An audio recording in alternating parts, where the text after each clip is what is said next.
Bom dia. Vou falar um pouco mais longe. Tudo bem? Retomamos nossa escola dominical no horário mais cedo, às 10h05. Eu sei que todos estão mais cansadinhos esse horário, estão acordando, né? E não teve o aquecimento do culto, então vamos aquecer. Vou começar com uma oração. Senhor Deus, muito obrigado por esse momento que separamos para estudar a Tua Palavra. Queremos trazer vários assuntos muito importantes para refletirmos, Senhor Deus, e pedimos que o Seu Espírito possa nos conduzir.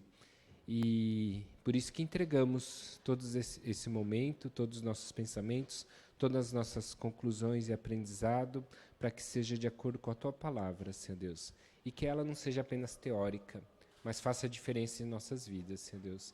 Que nossas vidas sejam relevantes, que nossas vidas impactem outras vidas, Senhor Deus, e que nossas ações não sejam egoístas, mas sejam de acordo com a Tua vontade. Esta é a nossa oração, em nome santo do Seu Filho Jesus Cristo. Amém, Senhor Deus. Quando eu recebi esse tema, eu confesso que eu não achei muito legal assim, sabe? Eu não gosto desse tema de justiça, e o desenvolvimento foi até mais surpreendente ainda, né? Porque a justiça é uma coisa que me remete, na minha cabeça, uma coisa bem legalista. E eu sou tento ser, né, muito correto, no sentido de, puxa, eu vou dar um exemplo bem ridículo como professor, né? Eu, quando era aluno, eu tinha muita dificuldade de colar. Não sei se vocês tinham facilidade de colar ou não na sua época estudantil ou atual. Espero que não atual. Mas eu lembro que era uma coisa que pegava muito no meu coração. Primeiro, que eu tinha uma generalização muito assim, né? Colar eu não posso me beneficiar, mas eu poderia passar cola. Pode? Cristão pode passar cola ou não? Acho que está tão distante da vida, né? Por quê? Justamente por questão de amizade, né? É coisa de nerd, tá, pessoal? Pelo menos eu tinha estudado, né? Porque quem não estudou não tem o que passar cola, né? Então, já que eu estudei, puxa, eu podia ajudar meus amigos e aí eles vão gostar de mim e eu poderia evangelizar eles mais facilmente. Perfeito o pensamento? Né? Então, eu lembro que eu pensava desse jeito no colegial, né? Mas cheguei na faculdade, eu percebi que às vezes eu precisava fazer cola, né? Porque você estava lá fazendo lição e aí alguém ficava lá assim, você sempre senta do lado inteligente, do cara inteligente. Esse é um princípio fundamental da vida acadêmica, né? Porque os inteligentes que andam junto ficam mais inteligentes, né? Aí eu lembro que aí eu ficava com muita vontade de colar, porque eu não queria ir mal na prova. E faculdade é uma avaliação menos justa, na minha opinião, porque ou você vai muito bem, se tira 10, ou se tira 2 e fica de REC, né? Então, tirar 2 era um desastre na vida e tinha poucas chances de você recuperar. Aí eu lembro que eu ficava muito tentado para colar.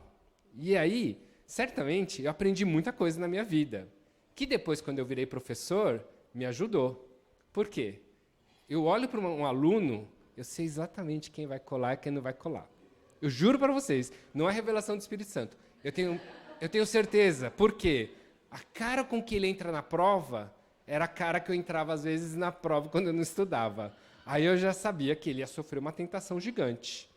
Mas meu senso de justiça não me permitia. Por quê? Como professor, né, eu lembro que tinha muitos professores que falavam assim, aprendeu ou não? Azar seu, é para a sua vida. Eles falavam assim, se você colar, problema seu. Ele falava para a gente, eu não vou, vocês não são criança. Eu lembro muito forte essas palavras, né? Só que eu acho que meus alunos são um pouco criança nesse momento atual. Então, quando eu entro, eu sento, eu olho assim, Ana Paula, hoje tá quente. Não sei porque você tá com esse casaco aí, cheio de bolsos. Tira o casaco. Léo, essa cara de inocente não me engana. Senta aqui, ó. Eu remanejava todo mundo. Eu sabia quem colava sempre, né? A gente pega, eu aplico assim. Quando eu sabia quem colava, eu já sentava do lado que ia mal na prova, né? Um cara assim mais que estudou menos assim. Pelo menos se colar, prejuízo é mínimo, né? Então, eu tenho uma coisa no meu coração, um senso de justiça muito grande. E aí eu trago isso no meu background, de verdade. E quando vocês vão falar alguma coisa sobre justiça, me pega bastante. E aí a gente vai estudar sobre isso, tá bom? Então a gente está num contexto do Tim Keller, que é esse livro Evangelho na Vida. Ele é um livro, como eu comentei das vezes anteriores, eu dei aula sobre coração, se eu não me engano. Acho que foi comunidade, perdão. Eu dei aula sobre comunidade da última vez. E ele é um livro que é montado para fazer pequenos grupos. Tá? Então, não é um pensamento tão linear quanto um livro dissertativo. Tá? Mas é bem interessante porque ele nos traz um enfoque sobre a nossa cidade, o Evangelho na nossa cidade, o Evangelho no nosso coração, o Evangelho na nossa idolatria. E aí ele vira uma página e fala assim, e o que isso tem a ver com a sua comunidade? O que isso tem a ver com o testemunho? O que isso tem a ver no seu trabalho? E chega agora ao Evangelho na sua justiça. E ele traz um enfoque, como que eu posso dizer, a justiça social. Né? Como que o Evangelho transforma nossos corações e isso reflete na justiça social, de forma estrutural. Né? Então, vocês podem imaginar que a justiça social ela tem que ser discutida. Né? Se nós fôssemos governadores ou vereadores da cidade de São Paulo, e às vezes é uma coisa importante a gente ressaltar a necessidade, sim, de engajamento político, e um adendo. Por exemplo, a gente tem uma votação do Conselho Brasileiro de Oftalmologia. É uma votação que tem todo 2 anos. E a gente olhou para a pessoa que era o ex-presidente, e aí o comentário geral é que ele geriu tão bem a sociedade oftalmológica que ele devia sair para a política. Né? Vocês já ouviram isso? Né? A gente, às vezes, tem um cristão tão bom aqui que ele devia virar um político. E aí, você sabe o que acontece quando a pessoa vira um político? Ele vira um político literalmente. Né? Ele tem que se enquadrar no sistema. E aí, tudo que é uma ideologia dele de trazer um conceito de justiça social, às vezes não acontece. Por quê? Não depende dele, depende de um congresso, é uma coisa congregacional, que às vezes tem um esquema que é muito forte. Então, mesmo que seja tão difícil, acho que a reflexão de mudança, de justiça social, ela começa nos nossos corações, vai para a nossa comunidade evangélica, que é a nossa igreja, muda para nossas famílias e ela precisa impactar na sociedade. Tá? E aí o segundo adendo que eu queria dar nessa palestra, que é um jeito bem legal que o Tim Keller começa. Tá? Qualquer discussão sobre justiça social, a primeira coisa que a gente tem que nos despojarmos é sobre os nossos partidos e convicções políticas. Por quê? Se vocês acham que a gente vai falar sobre política aqui, é uma coisa errada. Apesar de eu achar que a gente tem que participar da política, porque assim, nesse momento, a gente começa a fazer diferença no nosso país, na nossa comunidade. Entretanto, a gente não quer discutir políticas sociais de justiça social com uma ótica do partido A, do partido B, da esquerda, da direita, do centro-direito e centro-esquerdo. Por quê? Uma reflexão muito interessante que o Tim Keller coloca é que nenhum deles entendeu o real coração de Deus. Isso falando nos Estados Unidos, que temos 2 partidos maiores. Né? E isso dá para estender para o Brasil. Nenhum desses partidos que a gente tem hoje compreendeu a necessidade social que o Evangelho talvez nos traz. Talvez, daqui a alguns anos, esperamos que tenhamos partidos que tenham foco. Isso depende de vocês e da nossa comunidade. Mas é uma reflexão bem interessante. E eternidade, que a Susan vai dar aula. Essa aula vai ser dividida em 2 etapas, uma parte um pouco mais teórica, uma segunda parte talvez mais prática, se der certo, e a gente vai mudar um pouquinho o cronograma. Teoricamente, semana que vem não ia ter escola dominical, porque eu ia viajar, mas eu não vou viajar. Eu vou viajar, eu vou voltar mais cedo, e vai ter escola dominical, então. Na fé de Deus, vai dar tempo de eu chegar a tempo. Então, a gente vai adiantar algumas aulas, e a gente vai começar uma sequência nova no mês de outubro, tá bom? Que é surpresa. Uma pergunta que John Edwards recebeu, e ele respondeu, foi: por que eu deveria ajudar uma pessoa que ficou na miséria em consequência do seu próprio pecado? Acho que cortou umas letras no final. Vocês deveriam ajudar uma pessoa, eu não estou falando uma pessoa que foi um fortuito na vida, né? Tudo deu errado na vida dele, porque aí a justiça é mais fácil de ser trabalhada. Mas vou dar um exemplo, talvez, de um parente meu. Não vou falar quem que é, porque, se Deus quiser, um dia ele vem aqui na igreja. Mas, assim, na minha família tem uma história muito curiosa. Aliás, tem várias histórias, né? E é muito mais fácil falar a história dos outros do que da sua própria vida, certamente. Mas eu tenho um parente que teve várias tentativas de negócio para ter sucesso, né? Mas ele tinha um grande problema. Ele tinha um grande problema de relacionamento com os pais. Porque o meu parente, pai dele, era uma pessoa que, primeiro, tinha uma estima muito baixa.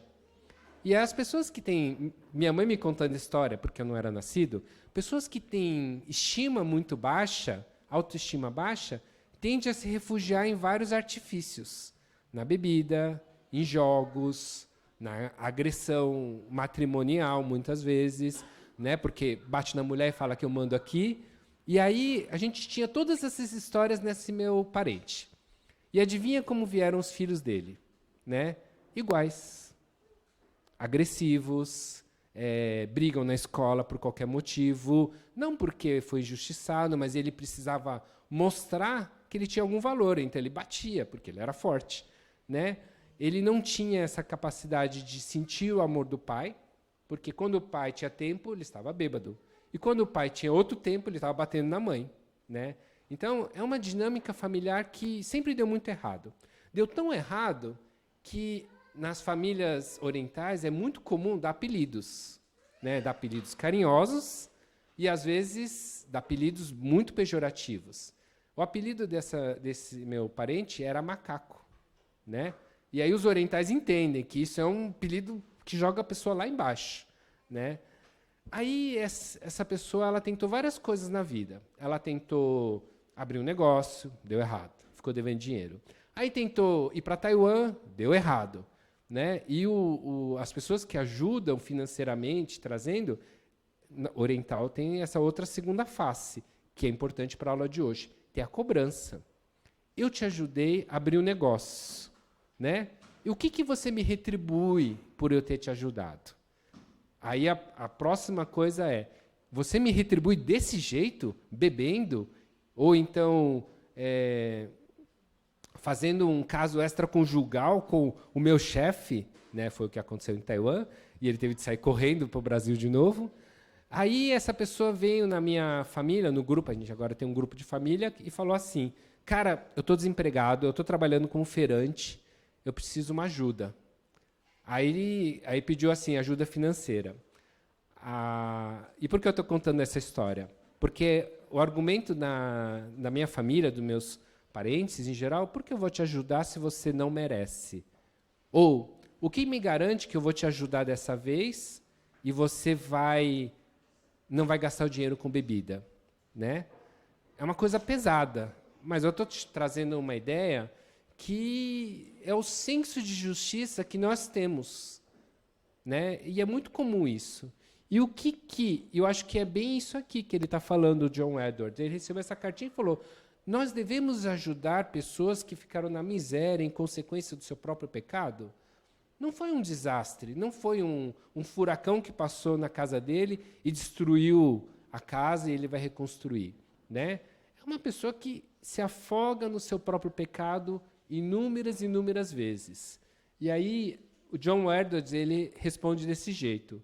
Se a pessoa ficou na miséria pelo ócio vicioso e pelo seu esbanjamento, Aí eu falei, nossa, essa história caiu na minha casa, né?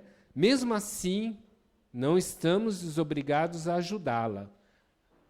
E aí o John Edwards ele coloca essa frase. Eu ia tirar essa frase, eu tinha certeza que não ia dar bom, mas eu acho que é importante. A não ser que ele continue nesses vícios, né?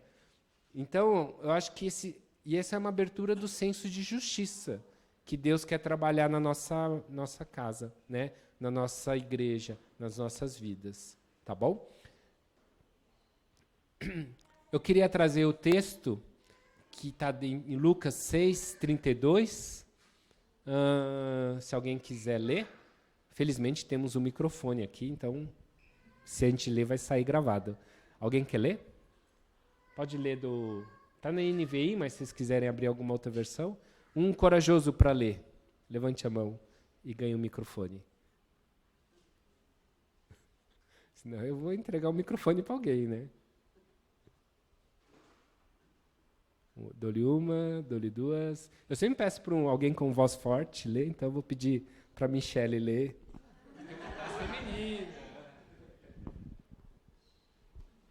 Pode ir lendo daí, né? Lucas 6, 32 a 36. Que mérito vocês terão se amarem aos que os amam? Até os pecadores amam aos que os amam. E que mérito terão se fizerem o bem àqueles que são bons para com vocês? Até os pecadores agem assim. E que mérito terão se emprestarem a pessoas de quem esperam devolução? Até os pecadores emprestam a pecadores, esperando receber devolução integral. Amem, porém, os seus inimigos, façam-lhes o bem e emprestem a eles, sem esperar receber nada de volta. Então a recompensa que terão será grande, e vocês serão filhos do Altíssimo, porque ele é bondoso para com os ingratos e maus. Sejam misericordiosos, assim como o Pai de vocês é misericordioso. Obrigado, Mi. Então, eu acho que esse texto ele é bem interessante, porque ele vai contra a justiça que a gente entende no mundo. E muitas vezes na nossa concepção oriental também. E, de forma geral, a justiça que é diferente da justiça do mundo, né? Ele fala que Jesus ele fala assim, né? Se vocês amam quem te ama, é fácil, né? Se vocês amam quem está no seu círculo de amizade ou quem é igual a você, é fácil, né? Isso os pecadores fazem. Se vocês amam quem é bom para vocês, talvez o seu amor é egoísta. É essa palavra que ele está colocando, porque os pecadores também são assim. E se vocês emprestam para quem que vai devolver, você é um banco, basicamente, né? Porque você sabe que o banco, 90% das vezes, consegue o dinheiro de volta, né? E pega os juros. Então, o que eles falam para que a gente... A palavra que ele introduz é: sejam diferentes desse mundo. E sejam diferentes desse mundo, assim como Deus, o Pai de vocês, é. E qual que é a palavra que talvez ele insere aqui no contexto de justiça? Deus é diferente nesse mundo porque Deus é misericordioso. E aí eu fiquei lendo o resto do capítulo, falando assim, caramba, ele não fala nada de justiça esse capítulo, ele só fala de misericórdia de Deus, e assim vai seguindo de uma forma muito graciosa, né? Então, eu acho que esse é um ponto que a gente tem que focar, e se em algum momento vocês acharem que a justiça se perdeu e só virou misericórdia a aula, eu acho que tem essa razão, porque ele está passando como Deus nos instruiu. Deixa eu abrir umas colinhas aqui. Então, a reflexão que a gente tem sobre justiça já muda alguma coisa aqui. Não é justiça dos homens, não é justiça dos tribunais, não é justiça a justiça que você acha que é a correta aos seus olhos. Mas é uma justiça baseada em graça. E isso a gente entende de uma forma completamente diferente do mundo. Como eu disse, voltando àquele meu exemplo de professor, por que eu não gosto que as pessoas colem na minha prova? Aí se ele me perguntar, ô chefe, por que você não deixa eu colar? Eu falo, a primeira coisa eu vou falar, porque é errado. Segundo que eu vou falar, porque você não vai aprender. Mas você sabe qual que é o real motivo que eu não gosto que ele cola? Oi? É injusto para quem estudou. Também acho. Mas eu acho que, se eu for bem sincero, o real motivo que eu não quero que ele cole é porque deu muito trabalho para preparar aquela prova. E segundo motivo é que eu queria que ele saísse aprendendo alguma coisa, né? E ele está se enganando, né? E sabe qual é o terceiro motivo que está lá no meu fundinho que eu não vou falar? Porque a minha vida inteira eu não consegui colar. Super injusto isso. Então, a misericórdia baseada em meritocracia é a misericórdia baseada no que você merece. Você fez o certo, você estudou, você vai bem. Você não estudou, você merece um erro, uma nota vermelha, né? E quando a gente fala de justiça de Deus, qual que é a ótica que Deus nos traz? Aí Deus fala assim, pensa bem naquele capítulo anterior.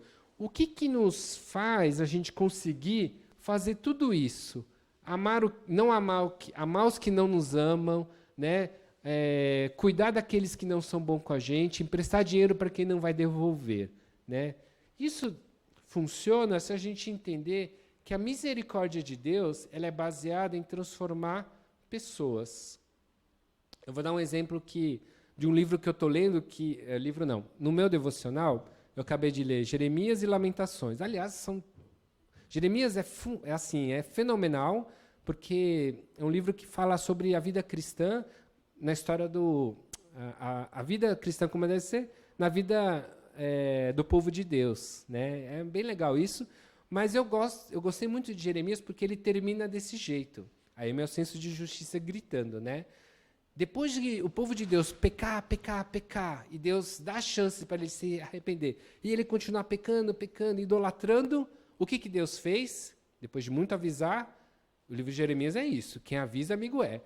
Aí o que Deus fez? Mandou um povo muito malvado, pagão, que não merece nada, ir lá e escravizar o povo de Deus. E não foi só escravizar, fez eles sofrerem pra caramba. Sofrerem a ponto, e aí vocês vão ler em Lamentações, que eles passaram tanta fome, mas tanta fome nos cercos, que as mães tiveram que matar seus filhos e cozinhar as crianças, porque eles estavam passando fome.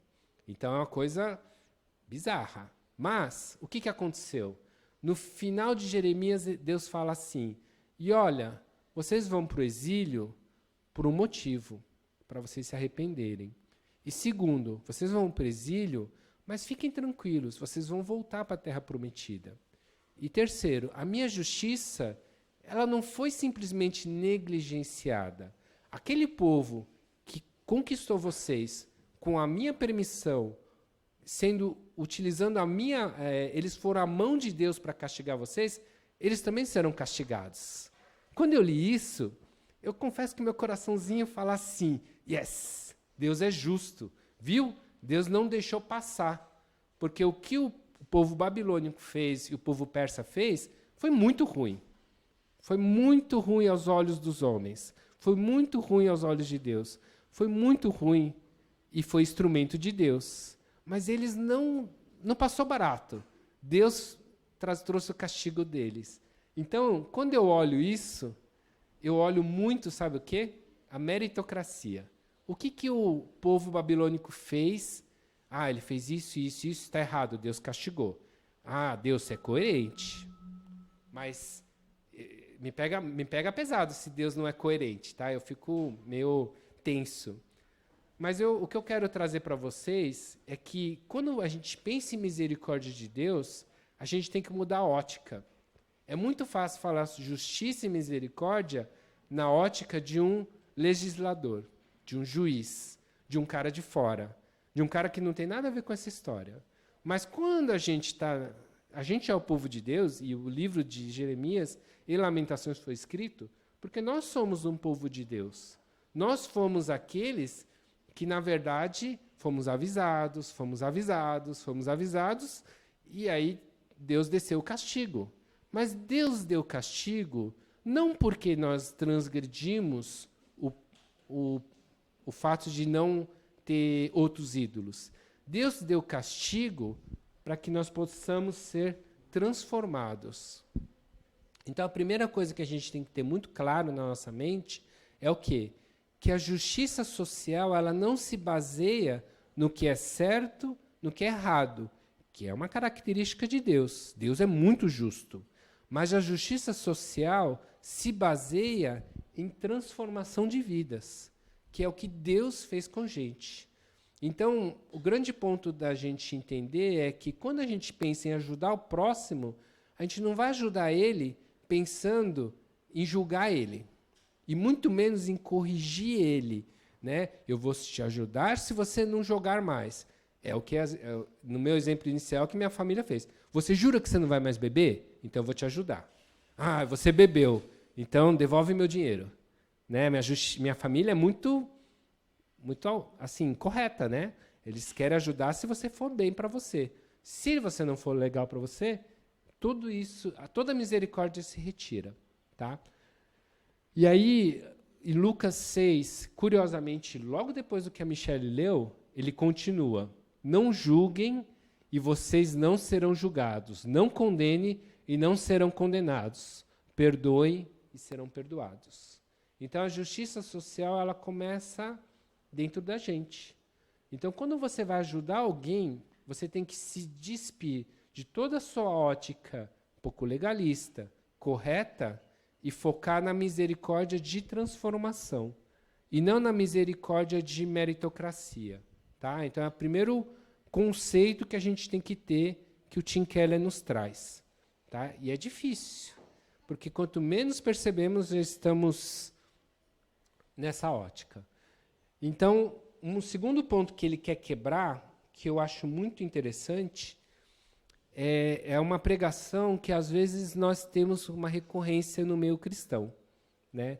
Quando devemos ajudar os outros? Nós devemos ajudar os outros porque Deus te deu tanto, mas tanto, que, cara, você vai transbordar aquela bênção que Deus te deu para ajudar o próximo. Bonito? Faz sentido, não faz? Na nossa ótica cristã faz sentido. Né? Então, a gente vai ajudar porque nós temos uma consciência, e aí o Tim Keller ele traz, nós temos uma consciência que Deus talvez foi injusto. Né? Por quê? No nosso íntimo, a gente não quer que a gente não vai querer mexer nesse vespeiro. Mas por que Deus nos deu tanto e deu tão pouco para um outro? Parece justo? Parece injusto? Já que Deus me deu tanto e está sobrando, então eu vou corrigir a injustiça de Deus, dando para aquele menos favorecido. Vocês conseguem entender essa ótica de pensamento? E quando a gente vai por essa linha, a gente vai por uma linha muito perigosa.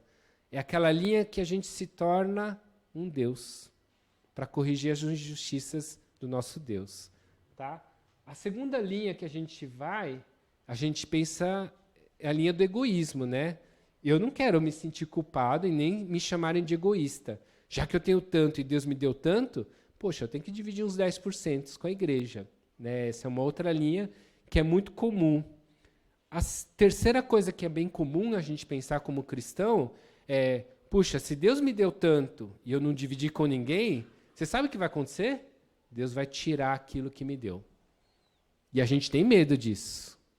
Às vezes no íntimo nós temos, né? E qual que é o grande problema dessa linha de pensamento, que é muito recorrente na igreja? É que a partir do momento que Deus não nos dá tanto, o que nós fazemos? Nós não vamos dar mais para os outros. Tá? E isso é um grande erro na ótica cristã. Né? E aí a gente pode, muitas vezes, achar, puxa, nós temos tanto, mas eu não tenho tudo que eu queria. Então eu não vou ajudar, eu vou acumular um pouco mais, até ter tudo que eu queria. Aí agora eu vou ser um cara que é mais generoso. Quando, na verdade, a justiça e a misericórdia de Deus, ela está baseada, olhando para a gente mesmo, no perdão incondicional. Quem nós éramos? Nós merecíamos alguma coisa para ser salvos? Nós merecíamos receber o sangue de Cristo? Não. Então nós temos que ter essa generosidade espontânea. Então, a justiça de Deus ela é generosa, né? E isso faz com que a justiça de Deus sempre favoreça aquele que é um pouco menos favorecido. E por que nós devemos ajudar essas pessoas favorecidas? Né? Talvez é bem simples, mas primeiro porque ele é nosso irmão. Segundo, porque ele também é imagem e semelhança de Deus. Então, por pior que ele seja, nosso alvo de ajuda, por pior que ele seja, ele é a imagem e semelhança de Deus. Ele foi criado por Deus. Se você quer adorar a Deus, você tem que fazer algo para o seu irmão. E a partir do momento que nós somos uma nova criatura, esses valores, eles têm que ser quebrados, de meritocracia. Tá? É muito comum. E a nossa sociedade, ela se baseia muito em meritocracia. Principalmente atual, hoje a gente tem tudo baseado em meritocracia. E segundo é o mandamento. Nós devemos amar ao nosso próximo, que a gente vai desenvolver um pouco mais. Eu queria trazer o texto que está no contexto de Coríntios. Tá? Vou pedir para vocês lerem. É um texto que Paulo coloca que Jerusalém começou a passar muita dificuldade. E aí eles começaram a passar saquinhos de ofertas em todas as igrejas. E aí Paulo escreve em 2 Coríntios 8, 1-2, esse trecho. Quem quer ler? Vamos cada vez mais para trás, né? Vou pedir para a Luana ler. Se vocês quiserem sentar aqui na frente, tem lugar. Não tenham vergonha, não saiam do vídeo. 2 Coríntios 8, 1, 2. Agora, irmãos, queremos que vocês tomem conhecimento da graça que Deus concedeu às igrejas da Macedônia. No meio da mais severa tribulação, a grande alegria e a extrema pobreza deles transbordaram em rica generosidade. Obrigado. Vocês sabem que a voz sai gravada no vídeo, né? Então, se vocês quiserem ouvir sua voz, como a minha maravilhosa, no YouTube, é só ver o link com Samuel. Eu gosto muito desse trecho porque nos traz uma reflexão extrema sobre misericórdia. Né? Porque, se vocês forem olharem, teve uma grande fome em Jerusalém. Só que Jerusalém era uma cidade que tinha uma estrutura muito boa. Era uma cidade muito grande. Né? Então, quando eles pediram para as pessoas contribuírem, por causa da fome, da perseguição que Jerusalém estava sofrendo e as pessoas estavam tendo problemas, alguns irmãos da igreja da Macedônia resolveram se levantar. E qual que é o grande ponto que eles se levantaram? Eles não eram ricos, eles não eram poderosos, eles eram pobres. Mas do pouco que eles tinham, eles se ofereceram. Né? E aí eles fizeram uma contribuição generosa, com alegria. E é a palavra que eu queria te reforçar. Né? Então, a misericórdia, ela não anda separada da alegria. A justiça social, ela não anda separada da alegria. Mas se ela vem junto com a palavra obrigação, talvez ela não esteja correta. Né?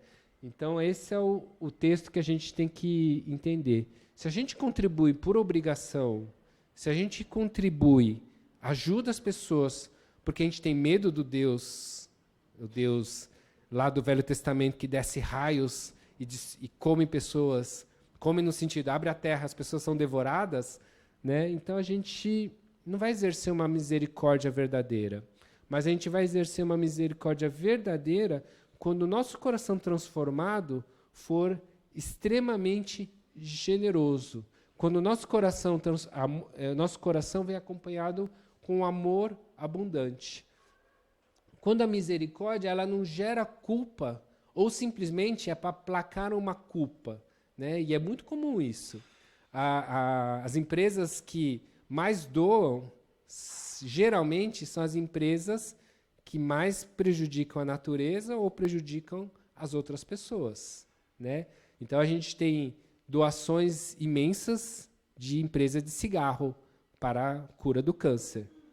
Faz sentido? Que bom que ele doa, né? Mas não faz sentido, né? Então, acho que são coisas que a gente tem que pensar.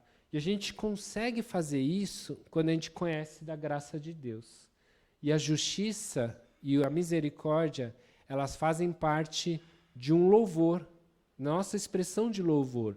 Né? A gente tem tentado resgatar isso. O que é adorar a Deus? O que é louvar a Deus? É quando a gente conhece a Deus. Se a gente conhece ao Deus que é justo, a gente vai trazer essa mesma justiça de Deus para as pessoas aqui na Terra. Né? Que não é a justiça simplesmente da lei de Moisés. Né? E a gente vai trabalhar um pouquinho sobre isso. E aí ele fala em Filipenses 4:18, que a oferta ela tem que ser, como a oferta dos macedônios foram, um aroma suave, um sacrifício aceitável e agradável a Deus. Então, a nossa concepção de misericórdia e justiça nas nossas vidas, e principalmente, vamos subir um pouco mais, nas nossas famílias, na nossa igreja e na nossa sociedade, elas têm sido um aroma suave, um sacrifício. E sacrifício sempre implica em abrir mão de algo que você gosta muito. Né? Acho que a palavra sacrifício é algo valoroso seu. Aceitável e agradável a Deus. Talvez essa é a nossa reflexão. E, por fim, a pergunta que eu queria trazer para vocês é: o que nos impede que sejamos mais misericordiosos? É a pergunta que eu vou trazer para vocês.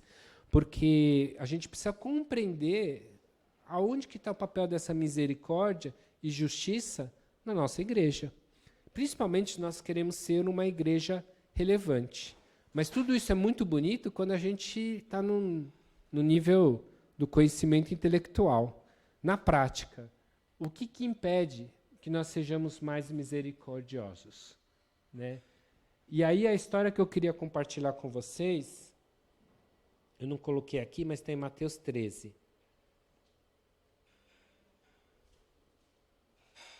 Mateus 13, ele faz parte de uma sequência de histórias, né, que Jesus vai falando, né, e começa na história do semeador. Né? Então, Jesus fala a história que todo mundo conhece, que a pessoa saiu para semear.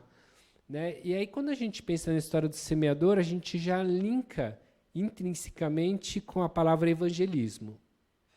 Então, é muito fácil pensar em misericórdia quando nós queremos evangelizar?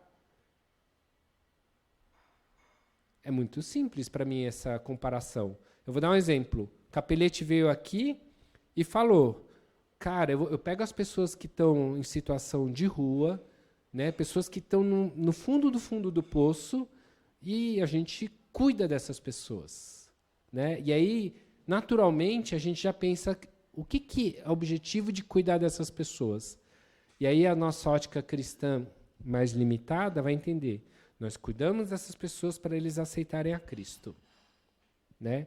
E se nossa ótica cristã é aceitar a Cristo, aceitou a Cristo, tá beleza? Tá beleza. Então, acabou nosso cuidado. Porque nosso objetivo era que eles aceitassem a Cristo. Não é? Então, acho que a gente tem que ter uma visão um pouco maior do que é ajudar as pessoas, ter misericórdia. A nossa objetivo não é que ele aceite só a Cristo, mas é que ele tenha uma mudança completa de vida. E como que se faz essa mudança completa de vida? Primeiro, tirar os vícios dele. Né? Segundo, dar uma forma dele se sustentar.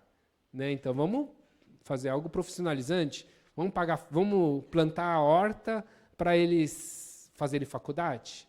Né? E aí eles conseguem sair daquele meio, porque o grande problema social que às vezes a gente ajuda e aceitou a Cristo, tchau, volta para sua casa e se vira.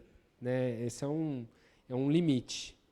E aí Jesus vai falando sobre o semeador, aí ele conta uma história sobre o joio, né? E aí o joio, uma pessoa foi lá, semeou sementes muito boas, e quando à noite veio o inimigo e semeou sementes muito ruins, que é o joio, que não vai produzir nada de valoroso, e aí os servos falam assim: o que a gente faz? Vamos arrancar tudo? e começar de novo? Aí o dono da vinha fala, não, vamos deixar crescer e um dia a justiça de Deus será aplicada. Eu fiquei pensando, eu juro que quando eu li, me surgiu essa palavra, a justiça de Deus será aplicada, porque a gente vai arrancar o joio, jogar no fogo do inferno, queimar e nunca mais. Né? E aí eu fiquei um pouquinho bola baixa, pensei, não, é interessante essa história. Porque ninguém entendeu o que Jesus quis dizer. Né? Aí Jesus foi lá e explicou. Na sequência, que Jesus explica, isso já não para todo mundo, ele fala de duas histórias que são muito valorosas, que eu confesso que eu sempre tive muita dificuldade de entender, mas eu quis trazer para vocês, que está Mateus 13, 44, que diz assim, o reino dos céus é como um tesouro escondido num campo. Certo homem, tendo-o encontrado, escondeu-o de novo. Então, cheio de alegria, foi, vendeu tudo que tinha e comprou aquele campo. Aí eu falei assim, nossa, Deus, por que você coloca uma história dessa? Primeiro, o cara é mentiroso. Eu tenho certeza que o dono vai falar assim, mas por que você quer comprar esse campo? Você achou algo valoroso? Não, não achei nada. Mas aí ele tinha uma mina de ouro lá dentro, né? E aí ele foi lá, comprou e ficou muito feliz. Né? Eu confesso que eu nunca entendi muito bem essa história. Né? E o reino de Deus também é como um negociante que procura pérolas preciosas. Encontrando uma pérola de grande valor, foi e vendeu tudo o que tinha e a comprou. Então, são duas histórias que, dentro desse contexto de evangelismo, de semeador, do joio, Jesus quer nos ensinar o quê? Que nós temos algo muito mais precioso, né? Que é compreender a Cristo. E quando a gente encontra Cristo, todas essas coisas que talvez sejam justiças aos nossos olhos, eles perdem a importância. Né? Então, muitas vezes, quando vocês pensam que a justiça social devia ser feita pelo método A, pelo método B, distribuindo renda, quando a gente pensa que a justiça social devia ser profissionalizante, quando a justiça social seria amparar as pessoas que estão necessitadas, tirar a situação de risco, né? E a gente pôde ver muito isso, gente muito boa fazendo isso. Né? Paulo contando as histórias da capelania, né? Como é impressionante como Deus age naquelas crianças. Né? O Capelete, Eleni. E essa semana a gente teve uma notícia que tem um padre aqui no Brasil, em São Paulo, que foi ameaçado de morte. Né? E se vocês forem ver, eu não estou falando que, enfim, se é sério ou não, mas, puxa, você vê o que ele faz para aqueles mais necessitados, é muito legal. Né? E a gente vê esse papel. Mas o que eu quero trazer para vocês, uma reflexão é, será que a justiça social que todo mundo faz, dentre eles os políticos, os padres, a nossa igreja, ela é uma justiça que ela foca no que é mais precioso? E é muito fácil sair desse foco. A verdade é essa. Será que a gente olha tão precioso quanto aquela pérola que vale a gente largar tudo e correr atrás dessa? Ou aquele tesouro que está num terreno que você quer comprar de qualquer jeito, vendendo tudo que você tem? Será que a nossa justiça social e a forma de exercermos a misericórdia, ela é desse jeito? Né? Porque se qualquer momento nossos projetos perderem esse foco, nós viramos um projeto como um Bolsa Família. Eu não sou contra a Bolsa, sou contra essa Bolsa Família, mas não vamos falar sobre política. É um projeto de distribuição de renda. Né? Se nosso projeto perde foco a ponto de Cristo, de transformar vidas, né, nosso projeto vira um comunismo. Nosso projeto pode virar simplesmente ação social. Né? Então, acho que esse é o principal foco que a gente tem que trazer. E nós temos que estar... E, para isso, nós precisamos estar disponível para o próximo. Então, completando a primeira história que eu abri aqui, esse meu parente, ele virou para mim e começou a jogar no grupo do WhatsApp. Cara, eu tô desempregado. Eu preciso tantos reais para pagar o aluguel. Aí começa na minha família. Pô, mas eu já te prestei tanto dinheiro e você não me devolveu. A minha mãe falou assim, nossa, você precisa muito mais dinheiro e você nunca me devolveu. E aí, ficou aquela situação extremamente desagradável, né? E aí, minha mãe ligou para mim, falou assim, e por que eu fiquei sabendo dessa história? Por quê? Minha mãe ligou e falou assim, cata e transfere tanto para essa pessoa, tá? E aí, tá bom, mãe, eu tô aqui, né?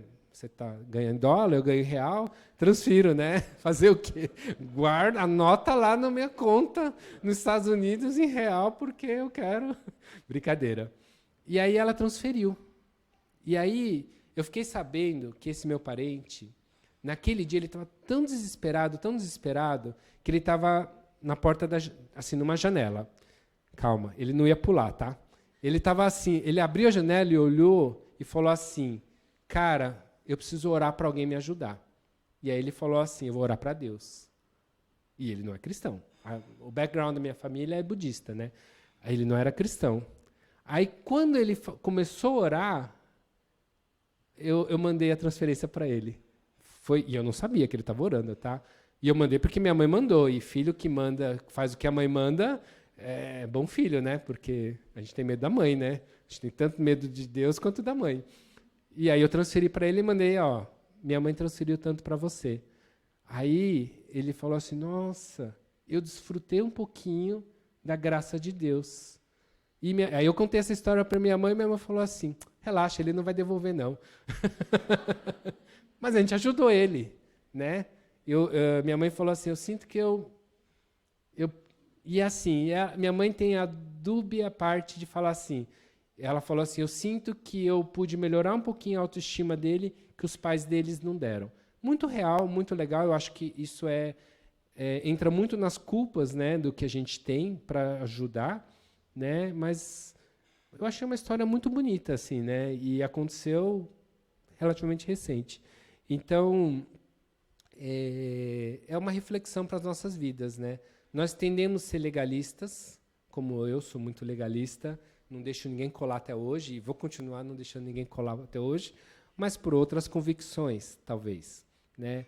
E eu posso ajudar outras pessoas por A mais B, mas talvez por outras convicções.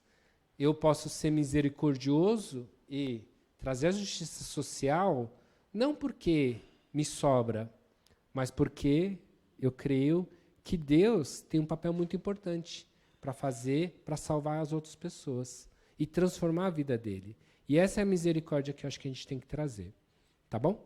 Então, o que eu pude... Eu juro que eu não consegui ler todos os livros, né? Mas tem algumas indicações que o próprio Tim Keller traz, e ele também... São livros bem legais.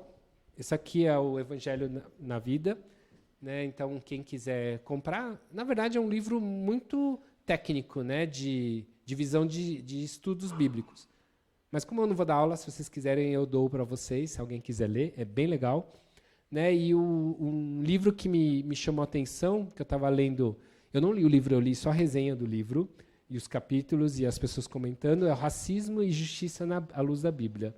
Né? E eu acho que é um livro interessante para a gente trazer mais pimenta nessa discussão, porque quando a gente envolve o racismo, certamente é muito diferente outras coisas, e é bem mais pesado a justiça, né? E a misericórdia, mas é a mesma justiça de Deus. E a Justiça Generosa, que eu acho que é um livro base para vocês estudarem alguma coisa nesse tema, né? Então, acho que são 3 livros bem interessantes. Semana que vem, nós vamos trabalhar a ideia do próximo, né? Eu acho que é bem interessante, sobre a ótica de Tim Keller, e a gente vai... Porque a misericórdia, ela tem um alvo, né? Quem é o nosso próximo? Tá? Acho que essa é uma pergunta que nos instiga. Tá bom? Alguém tem alguma dúvida? Na aula de hoje? Semana que vem é feriado, hein? Mas estamos aí. Então, quem tiver aí, vai ser culto invertido, multiplicado, então o horário vai ser invertido, vai ser às 10 horas. Alguém tem alguma dúvida? Alguém quer orar? Vou pedir para o Paulo orar. Você ora? Quer orar aqui ou lá atrás?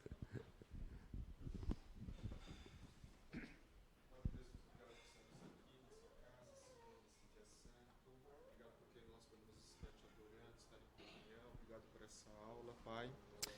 E assim como a sua palavra diz, bem-aventurados misericordiosos, porque alcançarão misericórdia, Pai. Que antes de mais nada nós possamos entender e experimentar o que significa a miséria dos nossos corações e a generosidade que vem do Senhor, Pai. Que possamos não somente experimentar, mas também compartilhar com o nosso próximo. Em nome de Jesus que nós oramos, amém. Obrigado, Paulo.